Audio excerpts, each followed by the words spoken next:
Good afternoon, sir. So, ngayon, gagawin po natin ang pag-create on how to install Laravel using CMD and VS Code. So, dito, ito yung activity namin kay Sir Adrian, and create a video. And first thing to do, install Laravel. Start by demonstrating how to install Laravel.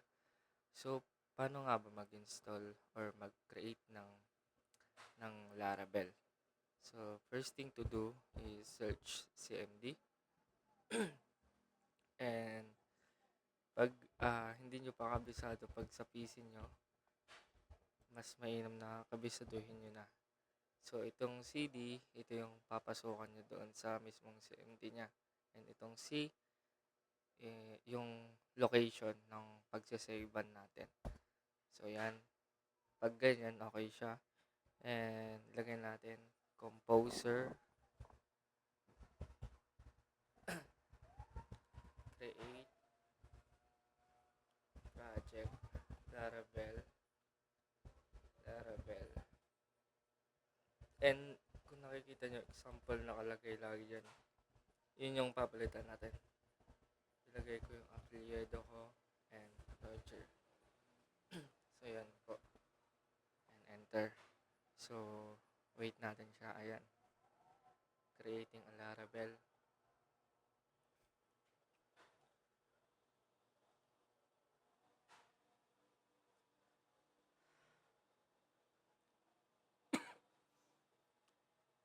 And pag gagamit ka pala ng pag-install, kailangan mo din talaga ng SAMP.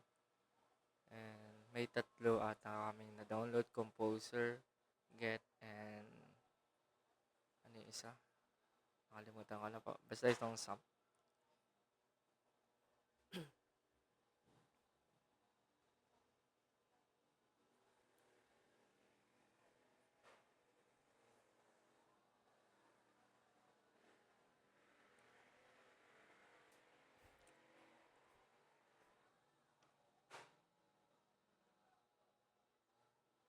Structing.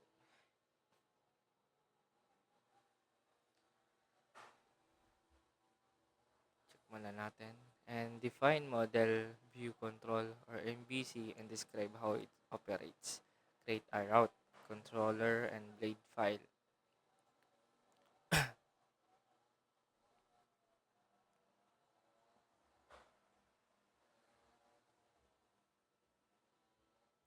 Waiting natin.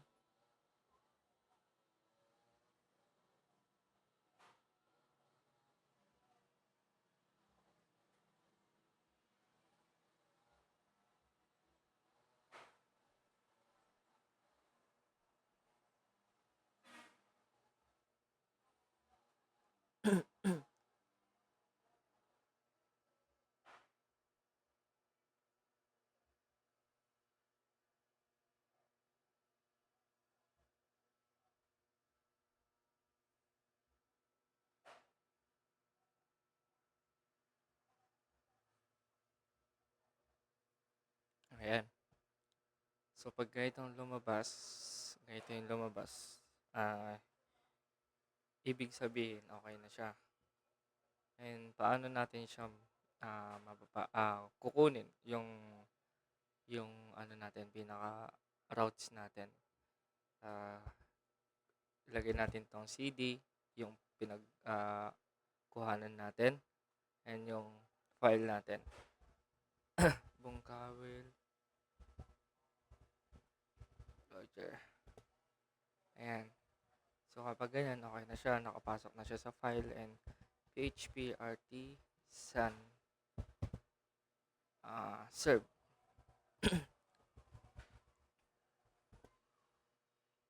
Ayan. Server running. So, kailangan natin i-start tong SAMP. Ayan. Pag okay na, mahirap kasing kunin to eh. Kaya, mas okay kapag sa VS Code natin. Pwede naman actually siya dito. Kaso, mas mainam pag sa ano. Ito yung ginawa ko kanina. Kaya mag-open tayo ng iba. Yung ginawa natin. Ito siya. So, tatlo na po yung ginawa ko para mas ma-memorize ko. And ito yung folder kanina. Kunin ko lang yung laman. Is, and punta tayo sa terminal, new terminal. Pag ganyan, ilagay natin PHP artisan serve. Check natin. Ayan. Ito yung link kung saan mapapasok yung Laravel. Check natin kung pwede. Ayan. Ayan. Pag lumabas ng ganito, okay na siya. Nakagawa na tayo ng Laravel. And ano yung pangalawa? Define model view controller or MVC, create routes. Describe sa model, dinidescribe niya dito. Sa MVC muna is a design pattern used for organizing the structure of application, particularly web application. So yun po yung ano niya, parang isa siyang design ng isang website na kung saan ino-organize niya yung bawat label ng website natin. And number 1, yung model. So ano nga ba yung model? Represent the data and the business logic of the application. So ito yung pinaka data niya, or yung pinagkuhanan ng data for the application and to represent them, and interacts with the database and manages the state of the application. The model is responsible for data manipulation, creating, reading, updating, and deleting records in database. And view represents the user interface or UI na tinatawag natin. Ano ba yung UI? Yun po yung UI, user interface. Yun yung pinaka laman or pinaka template, parang ganito, user interface niya. And it's responsible for displaying data provided by the model. Typically in web application, it consists of HTML, CSS, and potential some JavaScript. So lahat ng itong nasa dashboard natin, provided siya ng HTML, CSS, and JavaScript. Kung napapansin nyo, na-link siya, yan po ay provided ng view or yung nakikita natin. And controller acts as the intermediary between the models. And how to create a custom route dito naman. Sa pag-create, dito ako gumagawa. So, ito, controller. Asan na? How to create routes controller. So sa pag-create, meron dito. Saglit. Ito yung na-save ko. How to create ito, PHP artisan. Syempre i-stop muna natin to. Itong server natin, Control C and paste. Yan siya. And enter. Kung napansin nyo, may lumabas doon, user control. And paano nga ba? Ito, copy natin to. And paste.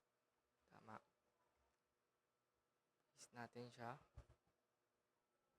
Ay, may problem. Wait lang. Mali ata yung naano ko kanina. Dire-diretso po kasi siya eh. Up, mali. Terminal. Kailangan ko ng hindi kasi naayos. Sensya na po.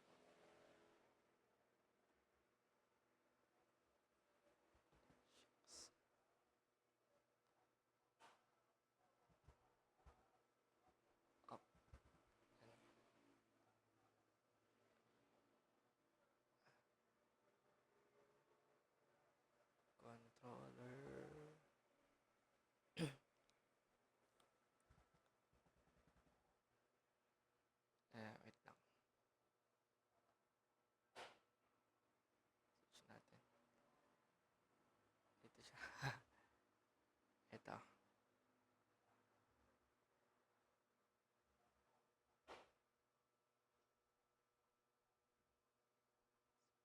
copy, copy and paste, and Control S, and PHP artisan serve. Try natin siya. Yan.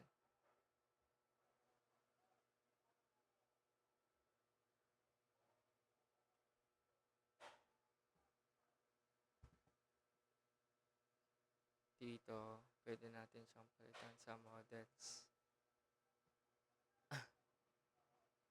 Controller, bootstrap, web.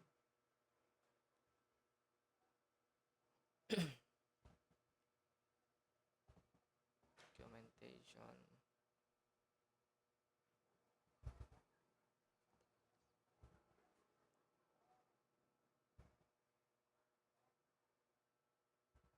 User control. Try po natin. Wala naman siyang error.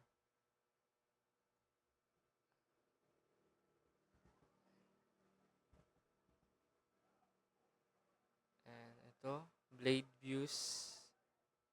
Check natin po. Users view.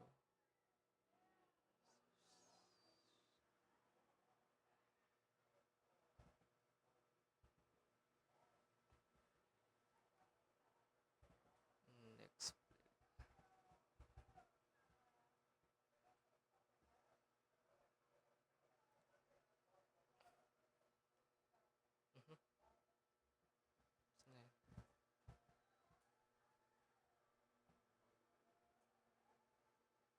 May error.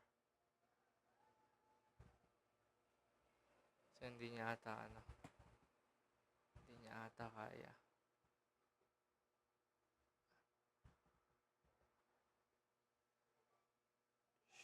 Blade.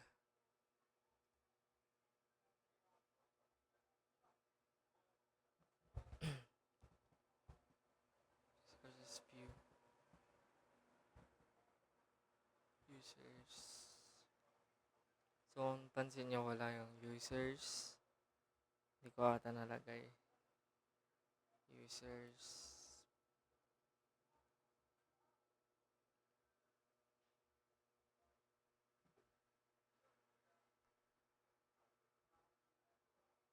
So, kailangan ko maglagay ng users. Wait lang po. Users.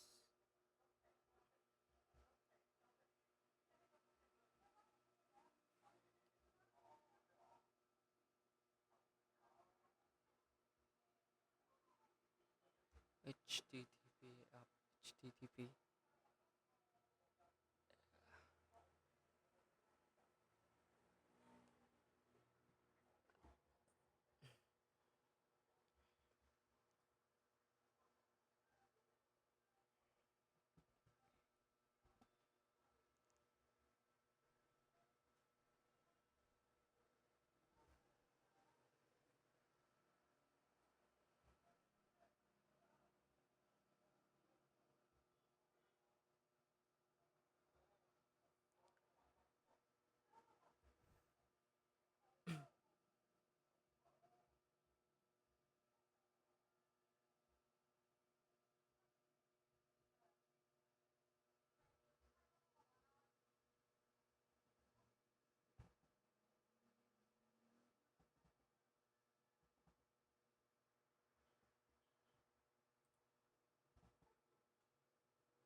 Ito.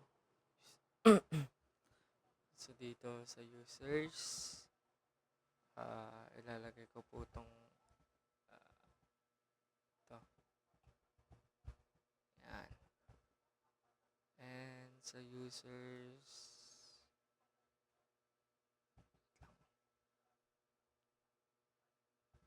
sources, model yan eh. Check natin.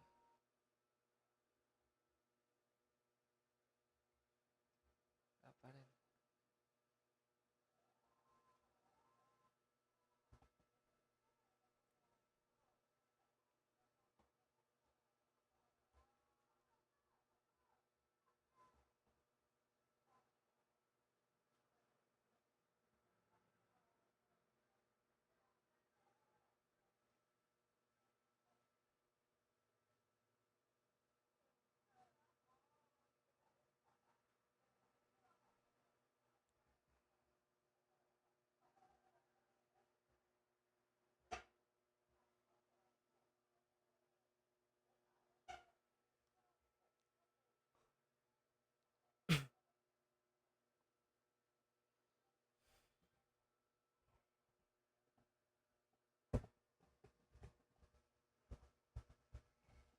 out, get, get,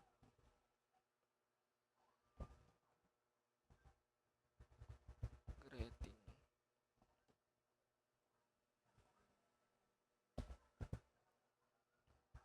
function,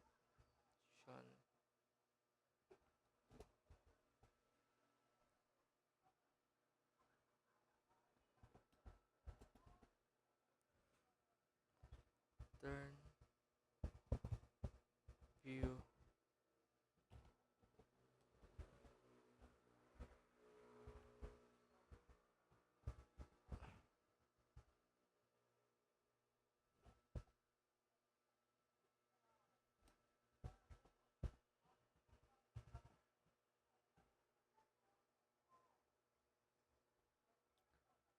ay, ayaw.